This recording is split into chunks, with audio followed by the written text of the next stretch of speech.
Last week, my son was at a baseball camp, and this baseball camp was designed for little leaguers because my son's a little leaguer. He's 8 years old, and this is just the year where kids are starting to pitch to you. So that was his first time in the last season that he had where kids were pitching to him, and man, he was scared of the ball.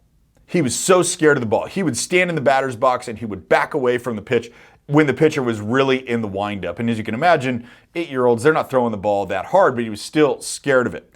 So one of the things that he had committed to doing over the summer in between times when he would go back into the league was working on this exact problem. And so we've sent him to this baseball camp. And my wife went to go pick him up. And this was about 3 o'clock in the afternoon. And she got there a little bit early. And they were giving out awards for the day. And every day the baseball camp gave out different types of awards for different things, including an MVP award. And so on this day, they gave an MVP award that says to the kid why he got it. This was the interesting thing because the coach is up there saying why he got the MVP award for the day. And during lunch, this little 8-year-old kid had gone up to him and said, "Hey coach, I'm scared of the ball. Can you help me?" What a humility, like what a humble statement that kid made. "I'm scared of the ball. Can you help me?" Now, my son didn't do that. I wish my son had done that, but it was another kid that did that. And here's the lesson inside of it for all of us, is that your weakness doesn't make you weak. Not admitting it to somebody who can help you does. Your weakness doesn't make you weak. It's not admitting it to somebody who can help you that makes you weak. Here's the thing, we always want to appear strong, don't we? We want to put like our best foot forward. We want a hard flex or soft flex in all of our like outward facing stuff, like all of our social media stuff. But that's ultimately what makes us weak, is having a weakness, but not admitting it, especially to the people that can help us around. And it's all because our ego. Our ego says, like, I can figure this out on my own. I don't need to let anybody know. I don't need any help. I'll figure it out. Let's just deal with it that way. But the reality of it is that our ego stands in the way more than anything else, because there's a number of people that can help us with our weaknesses if we're willing to admit the fact that we actually have them. So here's the thing. One of the things that's working really well for me and my clients is that we hunt our weaknesses like we do.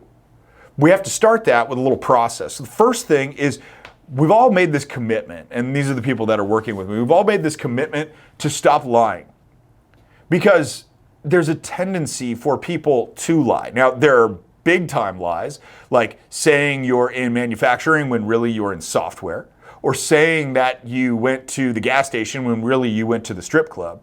Like, those are big lies. But what I find more is that there's these small little lies where somebody makes $10,000 on a deal and tells you they made 14. Or I remember there was a time when I did 5 ring muscle ups at the gym, and for whatever reason, I told people that I did 6. Can't really understand why, but that's like a +1 lie. And so we all agreed to sit there and say, we are not gonna lie anymore. Like that's out. We're not doing that. We're telling the truth regardless if we look terrible, because we recognize something is that the most powerful person in any room is the one with nothing to hide. And most people are hiding something because most people are telling lies. You might be one of those people who tell lies to other people. If you are, I'm not here to judge you. I'm not here to shame you. But you might be somebody that does that and recognize that that's taking away some of your power. So part 1 was stop lying. Part 2 was hunt your weakness. Hunt it. Now, there is a tendency for most people to try to back away and maybe bury their head in the sand over the things that they're not really good at, which I understand, because going back to the ego, we want to feel like we're constantly doing good things. We want to feel like things are working out for us. And so we don't want to open the door to the dark to see the real bad spots. We want to just stay in the light the entire time. But the thing that we recognized inside of my consulting programs is that ultimately holds people back and slows them down when they're not actively looking for the real problems in their life. We've got to find the weakness, look at it, admit it, and then go hunt it. So here's an example of that from my own life. My biggest weakness is still impatience with my kids. Like, I mean, I will lose my patience. I will lose my temper with my children way more often than I should, even though it's a lot less than I did 2 or 3 years ago. But it is mostly that, like, that's still the biggest thing that is in my life as a weakness, especially with my daughter. Now, business is most of it on this show. Like, that's what we talk about. But I'm talking about this specifically because there's a direct tie between what goes on at home and how you produce in business. So the daughter example is fitting for those of you that are here because you want to learn how to make more money. But here's the thing about hunting the weakness, and let me explain exactly what that looks like. So knowing that this is my primary weakness, my impatience, especially with my daughter, losing my temper on her, demanded me to go admit it. 1, say this is a problem. 2, hunt the weakness down by hiring a parenting coach, which I didn't even know was a real thing. It's a parenting psychologist, parenting coach. So I had to admit that I couldn't figure it out on my own. And being a dad doesn't come with an instruction manual, especially when you've got the trifecta of insanity, being an entrepreneur, being married, and having children. Like, all these things are insane by themselves in terms of the pressure that they put on you, but add all 3 of them together and it is really the trifecta of insanity. And so we go into the therapist's office and she points out everything that I'm doing wrong. We started out by doing this little play thing. We played a game together. And she sits on the other side of this one-way mirror, kind of like you would if you were trying to pick out a subject out of a police lineup. Then she tells me, like, we go play. And then she says, do you recognize that you didn't give her one compliment, like she did something right?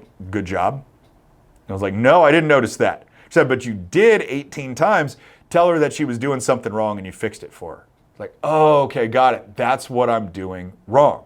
I wouldn't have ever figured that out without first admitting the weakness, then hunting the weakness by seeking help and being open to what the person had to tell me. That's the biggest deal inside of all of this. Now, granted, we've been doing this now for 18 months. It's not totally resolved. There's still times where I lose my patience. I lost my temper with my daughter at the end of a vacation that we were on last week because she was just playing the victim about why she couldn't fit something in her bag. And there's a big thing in the Kokol family code that is you're not a victim of anything ever because it gives you the most power. It's the same thing as this conversation about hunting down your weaknesses.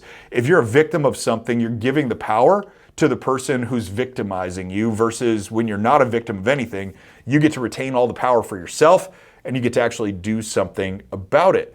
But recognizing the work that I've been doing on all of this is certainly better. There's less stress in our house. There's less times where I'm yelling. I've got more patience. There's higher self-esteem, which is really what I was going after with my daughter. But I couldn't have found that unless I was willing to admit my weakness and actually go and hunt it down. So the thing that I want you guys to think about here, and if you're new to the show, I always give you a question at the end that I want you to think about. And this might mean that you've got to write about it and journal it if that's the way that you like to do it. Or this could simply be like thinking about it and then doing something about it right now, recognizing that the lesson is your weakness doesn't make you weak. Not admitting it is what makes you weak. So the question that I want you to think about right now is, where is it that you need help but you're not asking for it?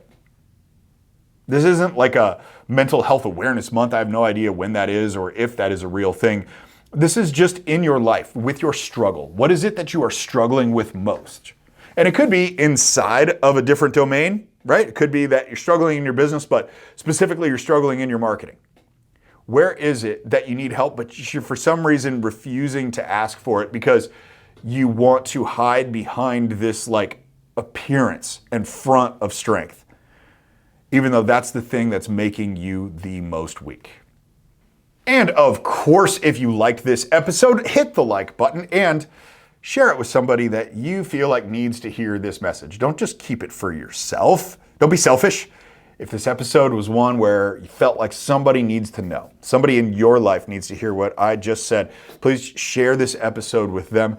It would mean the world to me because it would mean one more person gets to have what they want to have in their life instead of settling for what's been given to them. Thanks, guys. We'll see you in the next video.